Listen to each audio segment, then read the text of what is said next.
Shalom, hoje eu quero trazer uma mensagem que foi muito especial para mim, que eu recebi esses dias enquanto eu estava lendo um livro de Salmos e um versículo muito interessante me chamou a atenção, falando sobre a história de Moisés e como que isso trouxe um parecer muito maior de duas histórias super importantes da palavra e que eu acredito que tem uma relação muito íntima. Então eu quero começar contextualizando um pouco lá no início, no livro de Êxodo, quando Israel saiu do Egito, quando o povo de Israel saiu do Egito. Basicamente, Abraão recebeu uma promessa de que ele seria pai de uma nação inteira e de que seus descendentes seriam incontáveis.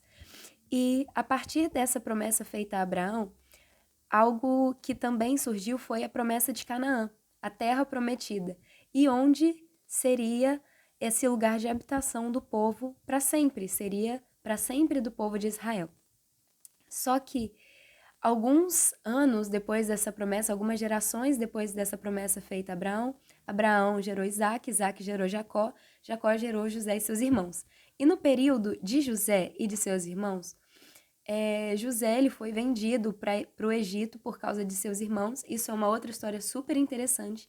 Mas o que vale ressaltar aqui é que José ganhou notoriedade no Egito e ele se tornou governador no período de crise, num período de fome.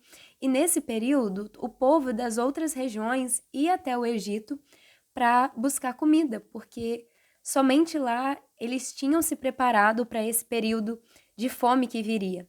E dentre esses povos, o povo de Israel foi e se ofereceu enquanto escravo, se ofereceu como escravo para que eles pudessem comer, para que eles pudessem viver nessa terra. E isso é concedido a eles.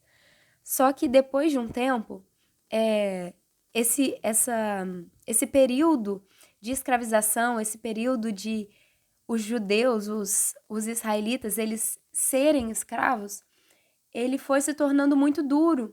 E ali Deus, depois de 400 anos, decide levantar alguém para guiar o povo para fora, para guiar o povo de volta à terra prometida. E é aí que ele levanta Moisés. Moisés, inclusive, nasceu nesse período enquanto essa crise estava tão forte de os israelitas estarem se multiplicando de uma forma muito exponencial e o faraó tinha mandado matar todos os meninos homens que nascessem. E aí tem aquela música da Joquebede, Moisés não vai morrer por causa disso. Porque ele é colocado num cesto, a filha do faraó que pega ele, e ele é criado como príncipe no Egito, até que acontece um episódio traumatizante na vida dele, na vida de Moisés, e ele vai morar com o seu sogro. E quando ele tá nesse período, longe do palácio, ele tem um encontro com Deus, na sarça ardente. E é quando Deus se revela a ele falando: eu sou o que sou.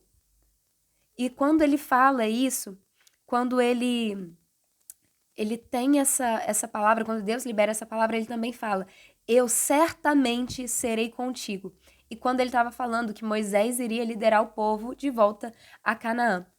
E o povo de Deus no Antigo Testamento era escolhido por causa dessa promessa feita a Abraão. Não é porque o povo fazia algo que fazia eles serem eleitos de Deus. Não, é por causa da promessa. Então ali eles eram o povo de Deus. E realmente Moisés ele assume o posto com alguns auxílios, mas ele tem que convencer Faraó de deixar com que eles saiam do Egito.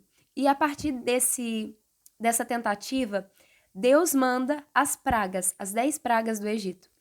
E todas essas pragas serviram para que o coração de Faraó libertasse o povo. Em vários momentos, a própria palavra diz que Deus endurecia o coração de Faraó.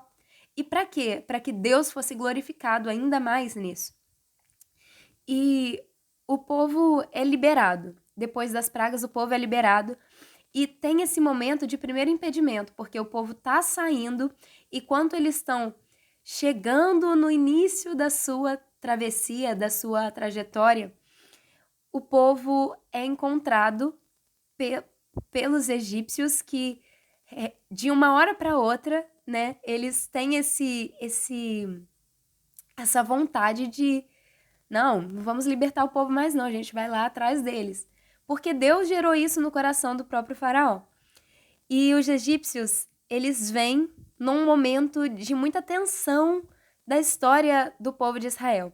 E eu vou ler Êxodo no capítulo 19, versículos 9 e 10, que diz o seguinte: Os egípcios, com todos os seus cavalos, carros de guerra e cavaleiros, saíram atrás dos israelitas e os alcançaram onde eles estavam acampados, na beira do Mar Vermelho, perto de Pi-Airote e de Baal-Zefron.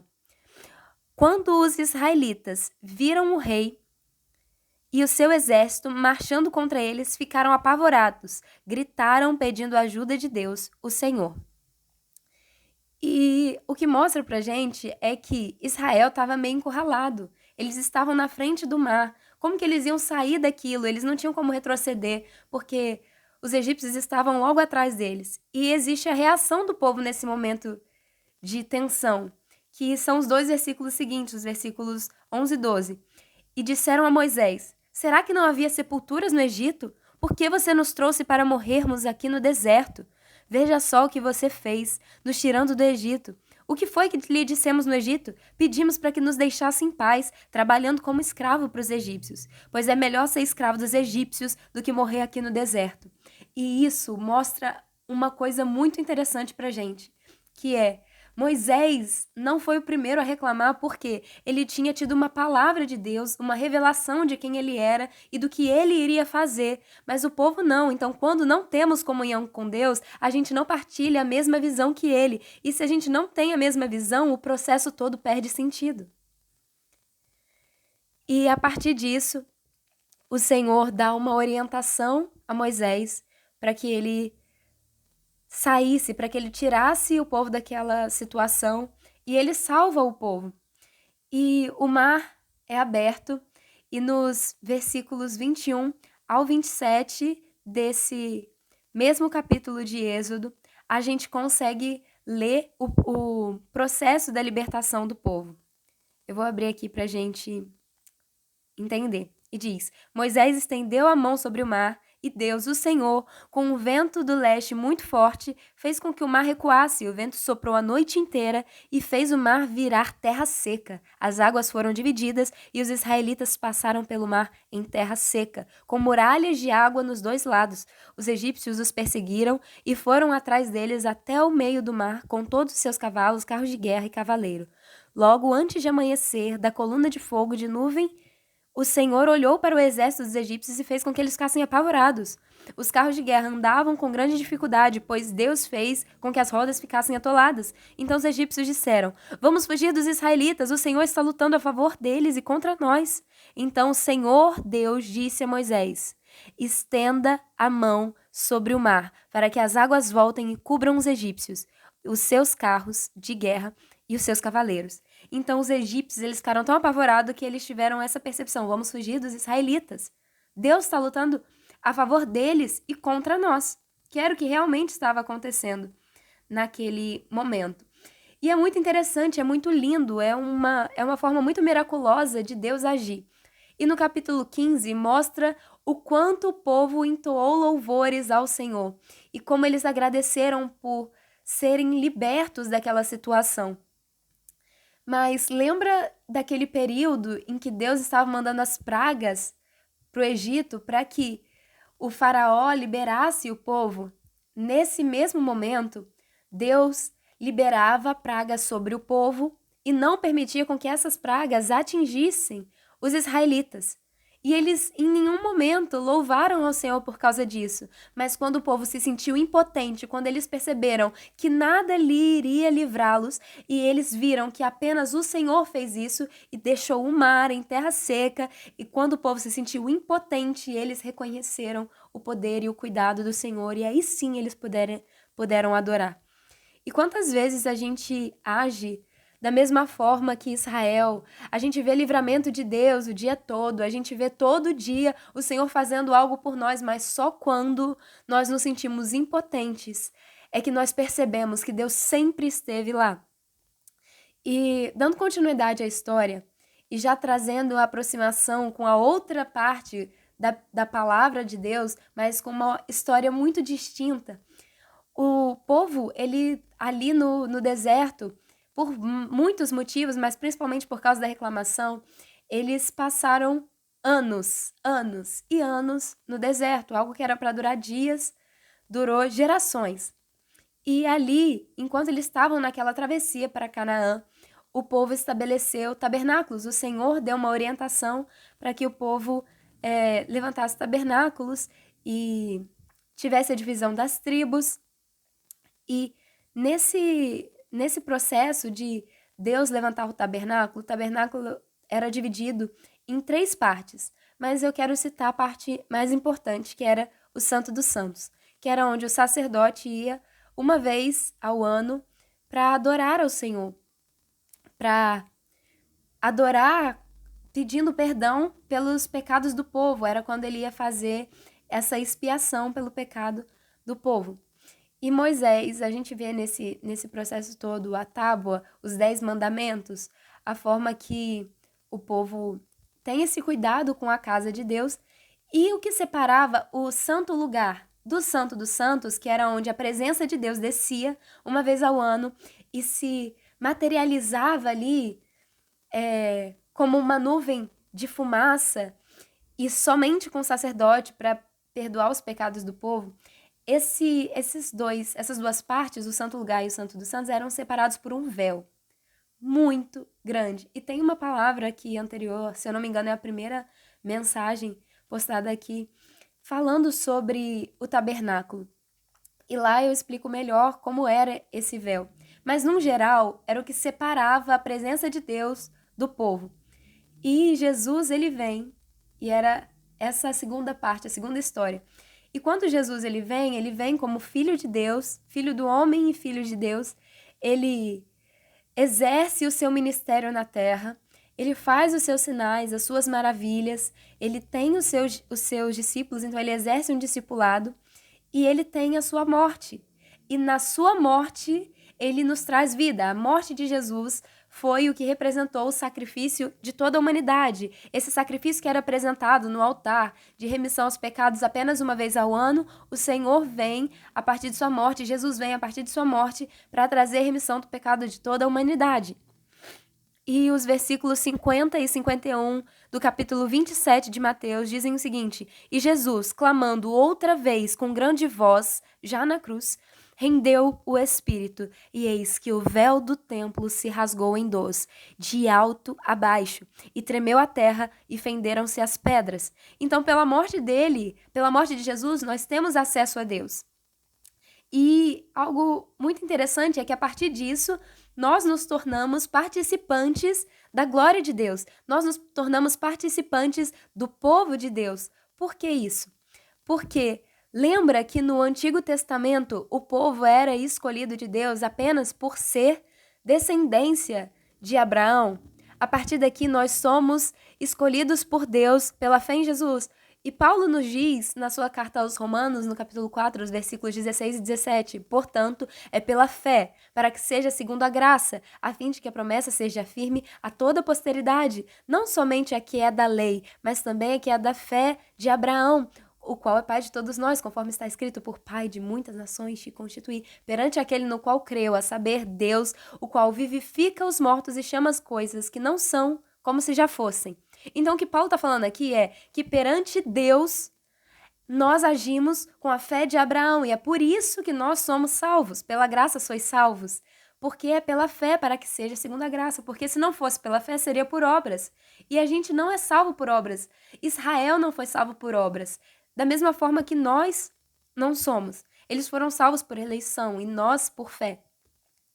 E a partir dessa morte, além disso, além dessa participação da glória de Deus, o Santo dos Santos se torna um ambiente constante na vida do crente quando o Espírito Santo, o outro Consolador, habita em nós. E quem é esse outro Consolador?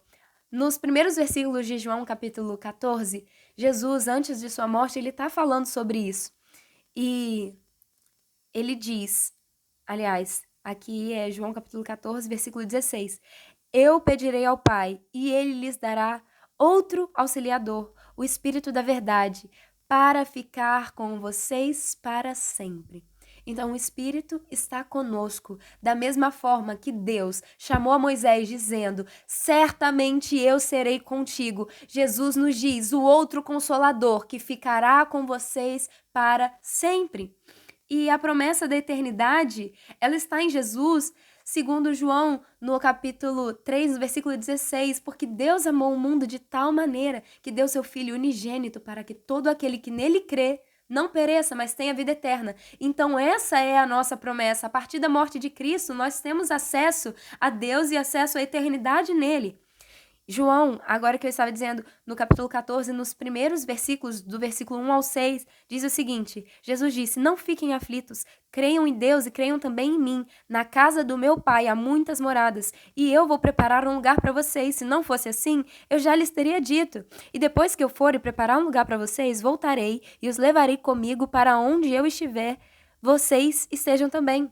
Para que onde eu estiver, vocês estejam também. E vocês conhecem o caminho para o lugar aonde vou. Então Tomé perguntou: Senhor, nós não sabemos aonde é que o Senhor vai. Como podemos saber o caminho? E Jesus respondeu: eu sou o caminho, a verdade e a vida. E ninguém vem ao Pai senão por mim.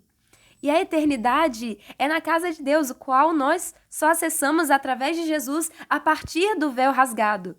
O véu rasgado foi o que trouxe essa reaproximação da humanidade e Deus. Então, a partir de Jesus, nós recebemos a visão da identidade dele, da presença dele, da permanência da presença dele, assim como foi com Moisés, e da promessa. E é quando a gente começa a entender, não tem obstáculo nenhum capaz de parar aquilo que o Senhor tem para nós. Porque o Senhor abrir o mar é a solução momentânea. A eternidade vem da redenção eterna. São duas promessas. Porque para atravessar o mar, é preciso ter a revelação de Deus e de sua promessa, assim como Moisés teve. Porque se não fosse por Moisés, o povo ia perecer ali. Mas Moisés tinha a visão, tinha recebido a revelação de Deus e do que ele faria. E para chegar no céu é a mesma coisa, através da cruz. A gente entende que o véu foi rasgado. Nós temos acesso a Deus e acesso à promessa dele. Estar em Deus não nos priva de desafios.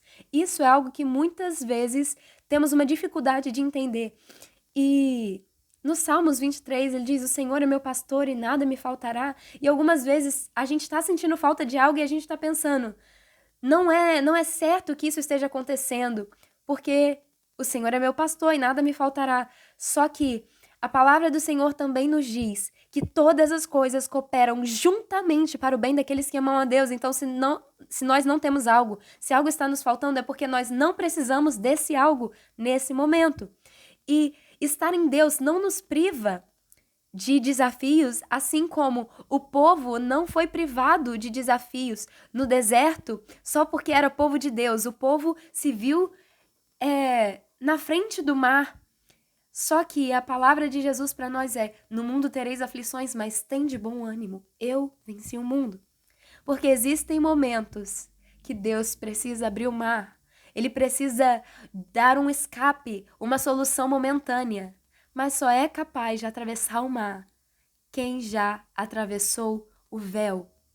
Só é capaz de atravessar os obstáculos da vida quem teve a revelação de Deus e de sua promessa e que teve o entendimento de que se não aconteceu, vai acontecer. De que forma eu já não sei, mas Deus proverá. Da mesma forma que Deus proveu o cordeiro quando ele mandou Abraão entregar Isaque, o filho da promessa, é a forma que ele vai nos entregar a solução para os momentos que nós precisarmos. Porque não importa qual é o seu mar vermelho hoje. Se você já atravessou o véu, se você já teve a revelação de que a presença do Senhor está com você para sempre, o Senhor vai fazer o que for preciso para te entregar aquilo que Ele prometeu. Se tem mar, Ele abre. E se Ele não abrir, Ele te faz, como Pedro, andar sobre as águas. E essa é a palavra de hoje.